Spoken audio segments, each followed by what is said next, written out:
just moments ago, Martha making a prediction, a bold prediction, that right now she says if the convention were held today, she said Cynthia Dunbar is going to win on the first ballot. There's going to be a plurality, and she's going to be the nominee, and that also Scott Sayer, did you say he was going to win also? Yes, so that's Martha's prediction. My prediction right now is that Jennifer is going to emerge victorious over Scott, but I don't see how they're going to beat Cynthia Dunbar right now unless they do something to change the trajectory of this race. Because the problem with this convention is, the Dunbar people, Martha, are showing up. Oh, absolutely. That's what you were saying off air. And by the way, Chaz Haywood, running for Congress, he's coming up momentarily. Chaz, hang in there. But Martha, what you were just saying off air, yes, I think made a lot of sense to me. Yes, because listen, whether you like Cynthia Dunbar, whether you don't like Cynthia Dunbar, whether you like her people, whether you don't like her people, these are sophisticated, highly skilled convention people. And they're passionate, they're dedicated. If they're not feeling well, they're going to show up. If they have a flat tire, they will walk. They will do whatever they need to do to get there. And it's that level of dedication and commitment that wins these conventions. And, there's no excuse for not showing up, for not fighting the good fight. This is a level of commitment and dedication that is so deep, and that's what we're gonna see. Well, and this is the problem, that people don't realize that this has to be the most important decision of every Republican in the 6th District's lives. We have not been able to vote for congressmen in 25 years. So this is a historic moment, and if everybody wants to actually be a part of it and have a say, we are fighting for our lives. Every patriot, no matter who you support, needs to show up. You need to stay. If you need to make arrangements for your children or whatever else have you, you have to do it. There's no excuse. You need to be there. If your opponent's people are going to be there, you need to make sure your delegates are there. And we need to stress that. Everybody needs to show up. I want to bring something up because, you have been portrayed by some as the establishment candidate. Correct. However, I decided I was going to go and look at your Facebook page before I came here, and Corey Stewart, you supported Corey Stewart for governor over Ed Gillespie. Correct. I actually worked for Corey Stewart's primary campaign. Right. I was the Shenandoah Valley coordinator. And I'm bringing that up because, folks, you can't be establishment and work for Corey Stewart. I'm just putting that out there. You really can't do that. I'm just putting that out there, and because I was stunned, frankly. I'm like, okay, I'm going to go check out this so-called establishment candidate, right? Right. So I go online, I look at your Facebook page, and it's Corey Stewart, everywhere, all over the place, Corey Stewart. And I'm thinking to myself, wait a minute. There's something that isn't right here, because you cannot be a Corey Stewart fan and be the establishment. It's not possible. It's just not possible. Well, and of course, people are saying now that the primary is over, the gubernatorial is over, that now all of a sudden I've flipped sides.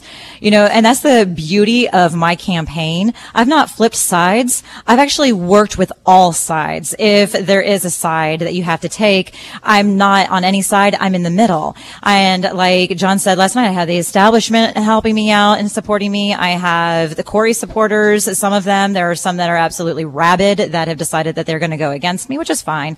But at the end of the day, if you can coalesce people from the Corey Stewart side, the Ed Gillespie side, the Tea Party side, whatever have you, then you are actually the winner in this, because you have support from all walks of life, and they say the same thing. We have to work together. We have to get the swamp out, because the swamp is no longer working.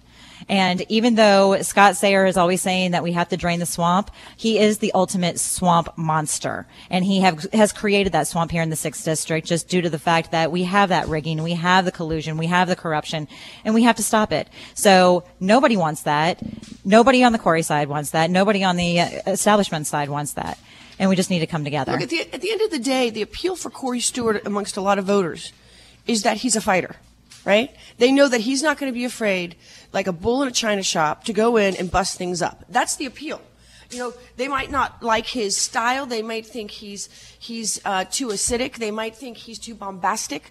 They might call him a million names. But at the end of the day, you know what a lot of them say? They might not admit that they're supporting Corey Stewart, but behind closed doors, they're like, yeah, I kind of like that guy that's going to go out there and goes to fight, and that's not afraid to get dirty, and who's going to bring an Uzi machine gun to a knife fight, right? Because he's a fighter. Because he's a fighter, and they won't admit it publicly. That's why he almost pulled the upset. Right. So, but behind closed doors, they're like, man, I kind of like that. I like what you're saying, Martha, and I think you're right. But look, you got to get Jennifer. You got to get her people out because the Dunbar people are going to show up. I mean, it's just a different, and they'll stay till midnight, and they'll stay till Monday. They're going to show up. So we'll see what happens. Joining us now, though, is Clerk of Court in Harrisonburg, Virginia, Republican Chaz Haywood. Chaz is one of 3 candidates running for Congress. Now, there's 8 people in the race, and there's 5 others, and I'm supposed to mention their names, but I'm not because they can't win. Although they're all very nice people. Lovely. And we love them all, and thanks for being here, but you can't win, but so I don't have time. Anyway, 3 candidates, Haywood, Klein, and Dunbar, who's the favorite. If they get a plurality vote, obviously Dunbar wins on the first We're ballot. gone in an hour. We're gone in an hour. We can all go home and spend the weekend with our family. I'm not sure they've got 50% going in. And then if it's a majority, then you're going to get multiple ballots. Now, if you get multiple ballots, let's just go to the congressional side, right? You get multiple ballots there with a majority, Dunbar is going to be first, right?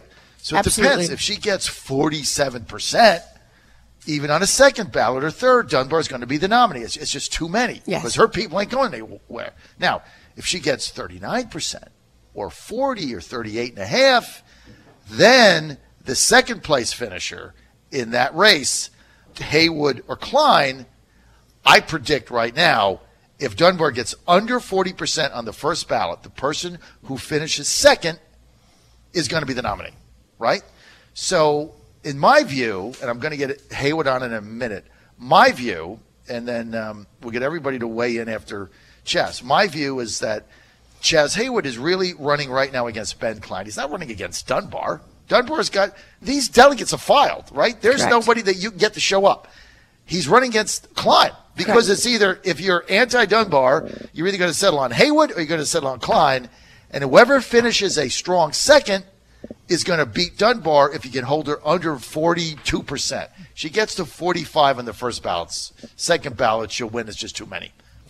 Joining us now, after my analysis, which he can do whatever he pleases, is Chaz Haywood. He is running for Congress. Hey, Chaz, good to have you with us.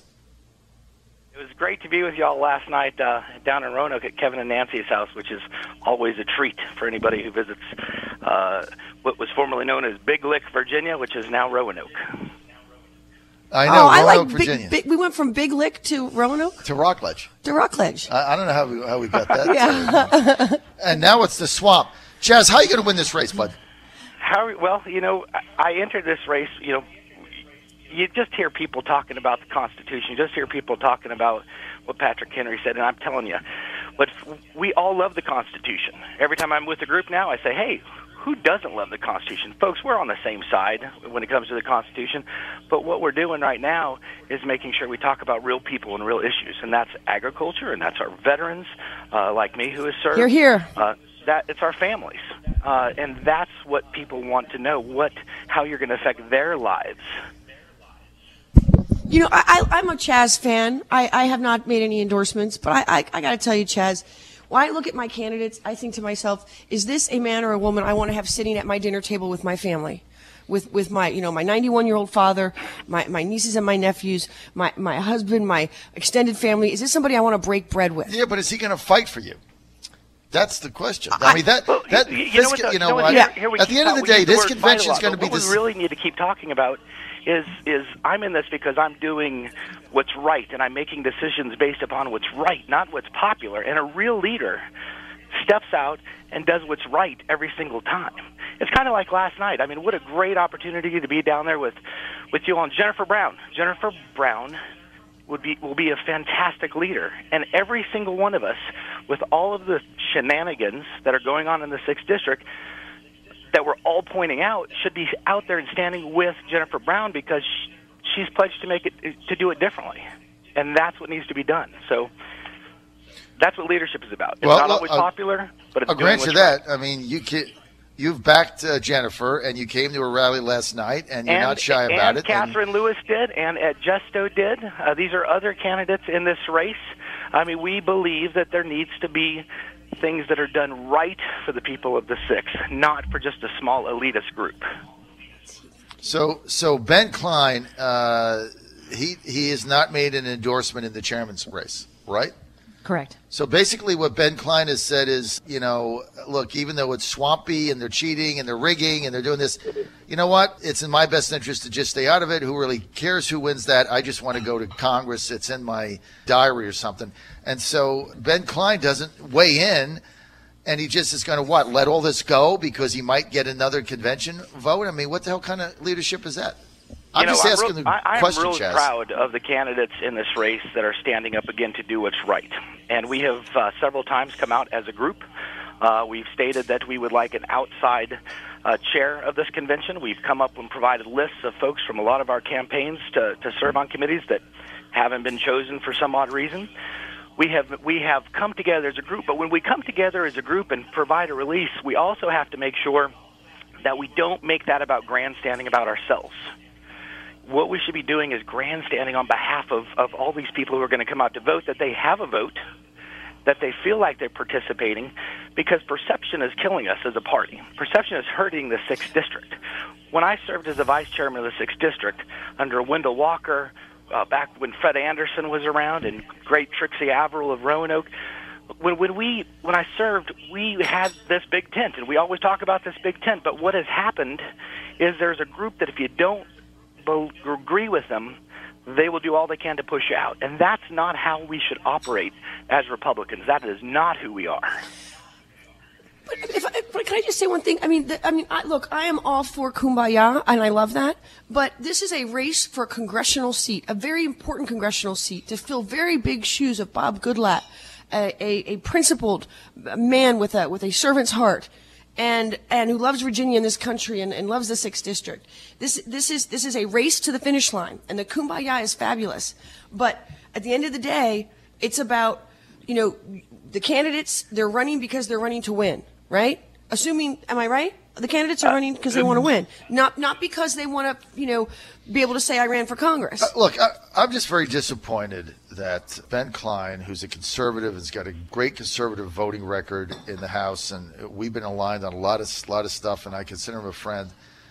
I'm just very disappointed in today's time that he wouldn't weigh in on the chairman's race, and he's playing politics, and I don't want to offend anybody. I mean, that's the kind of stuff people are tired of that crap. That's why we put Trump in office, right? To break things up, to stop the swamp, stop the nonsense. And the fact that Ben Klein is not showed up, not endorsed anybody, let Scott Sayre, cheat because he might get a convention vote that is a friend of his. I'm just very disappointed in that, and it's just not appealing to me. Then the other thing is, you got this FEC filing, Chaz, that I want to get into a second. I mean, this is like a big deal. This is like allegations here against Dunbar that trying to rig her convention and getting money from Sayre and then paying people and loaning her campaign $30,000, and that came from the paid him from Sayre, and they got his office, and they're sending emails. I mean, the whole thing is a mess, and he can't even weigh in on it. I haven't found the guy for 3 days. I don't know. To me, if you run a campaign, couple things right there, and that is number one.